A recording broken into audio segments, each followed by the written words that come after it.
It stretches across mountains, deserts, and grasslands like a giant scar on the surface of the earth. For centuries, it has stood as a symbol of power, endurance, and human ambition. The Great Wall of China is not just one of the greatest architectural achievements in history. It is a monument to fear, determination, sacrifice, and survival. For over 2,000 years, Chinese rulers built, rebuilt, and expanded this wall.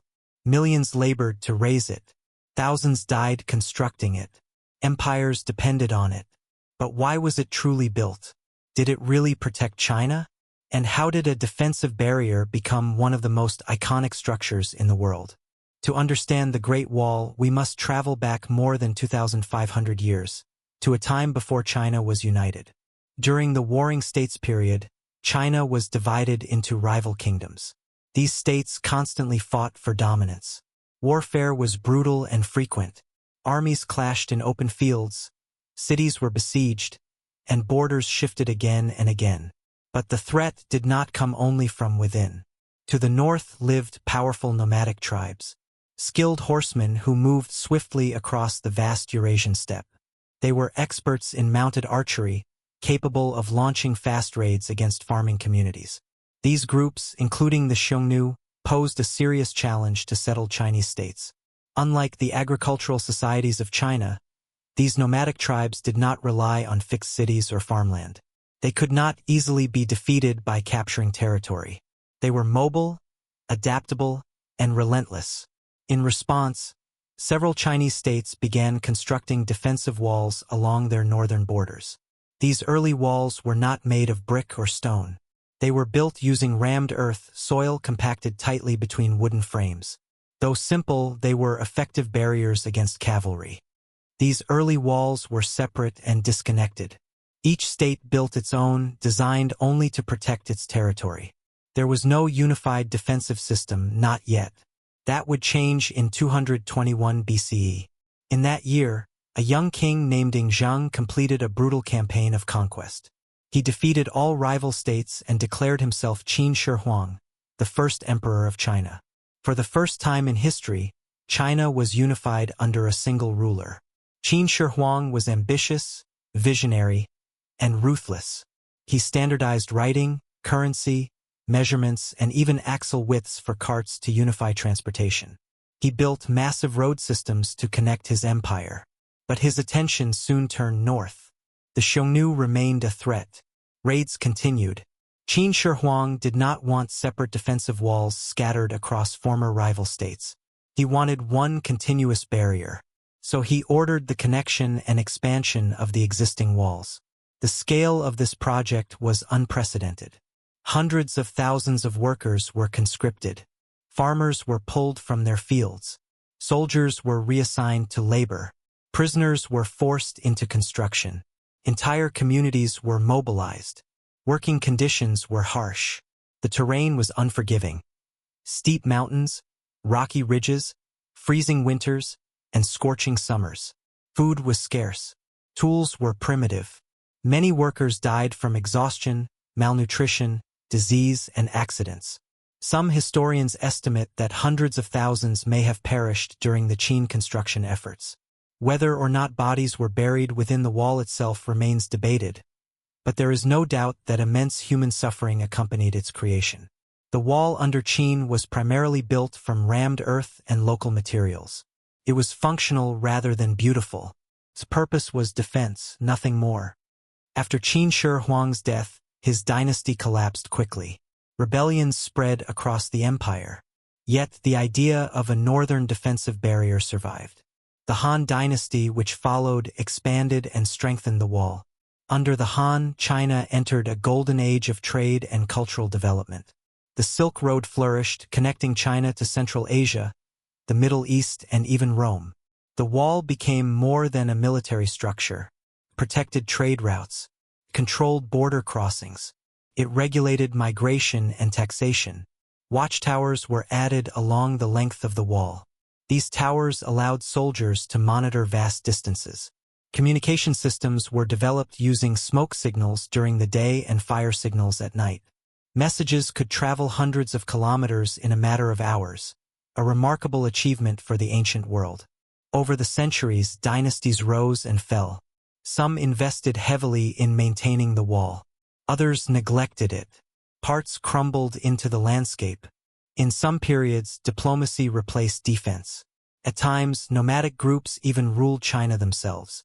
The wall was not always the dividing line between civilizations. Sometimes, those it was meant to keep out stood on the inside. Centuries later, during the Ming Dynasty, the wall would reach its most famous form. The Ming Dynasty came to power in 1368 after overthrowing the Mongol-led Yuan Dynasty. The memory of Mongol rule remained fresh and painful. The Ming emperors feared a renewed invasion from the north. This fear led to one of the largest construction efforts in history. Unlike earlier walls of rammed earth, the Ming Wall was built with bricks, stone blocks, and lime mortar. It was taller, thicker, and far more durable. In many sections, the wall reached heights of 7 to 8 meters. It was wide enough at the top for horses and soldiers to move quickly along its length. The Ming did not simply build a wall. They created a complete military defense system. There were thousands of watchtowers. Large fortresses guarded strategic passes. Garrison towns housed soldiers and their families. Armories stored weapons. Signal towers allowed rapid communication. At major passes such as Shanhaiguan and Jiaguan, massive gates controlled movement in and out of the empire. By this time, the Great Wall stretched thousands of kilometers across northern China, weaving over mountain ridges like a dragon of stone. But even the strongest wall has weaknesses. In 1644, as the Ming Dynasty faced internal rebellion, a Ming general made a fateful decision. Faced with a peasant uprising threatening Beijing, he opened the gates of the Great Wall to the Manchus, a northern people seeking entry into China. The Manchus crossed through the wall, defeated the rebels, and soon established the Qing dynasty. The wall had not been destroyed. It had not been overpowered. It had been bypassed through human choice. This moment revealed a fundamental truth. Walls cannot protect against internal collapse. Throughout its long history, the Great Wall was both effective and limited. It slowed invasions. It deterred raids. It allowed for organized defense. But it could not guarantee security. Beyond its military role, the wall also shaped Chinese identity. It marked the boundary between agricultural civilization and the nomadic steppe. It became a psychological as well as physical barrier. Over time, myths grew around it. One of the most famous claims is that the Great Wall can be seen from space with the naked eye. Astronauts have confirmed this is not true. While it is long, it is relatively narrow and blends into the natural landscape. Another myth suggests that workers were buried directly inside the wall. While many did die during construction, there is little archaeological evidence to confirm that bodies were used as building material. Most were likely buried nearby. Modern surveys have revealed that the Great Wall is far longer than once believed. When including natural barriers and all branches, its total length exceeds 21,000 kilometers. That is more than half the circumference of the Earth. Today, the Great Wall stands as one of the most recognized landmarks on the planet. Some sections near Beijing have been carefully restored and attract millions of visitors each year.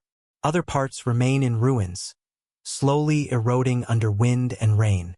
In remote regions, stretches of the wall have nearly disappeared back into the earth from which they were built. Yet even in decay, its presence is powerful.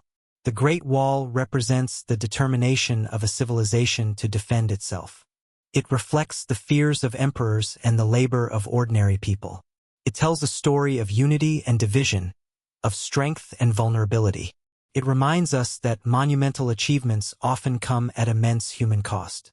Stone by stone, generation by generation, the wall grew. It witnessed the rise of emperors and the fall of dynasties. It saw caravans crossing deserts and armies marching toward battle. It endured storms, invasions, and revolutions, and still it stands, not as an unbreakable shield, but as a testament to human ambition. The Great Wall of China was built to separate worlds. Today, it connects the past to the present. It is more than a structure. It is history carved into the landscape. And as long as it remains, the story of those who built it will never be forgotten.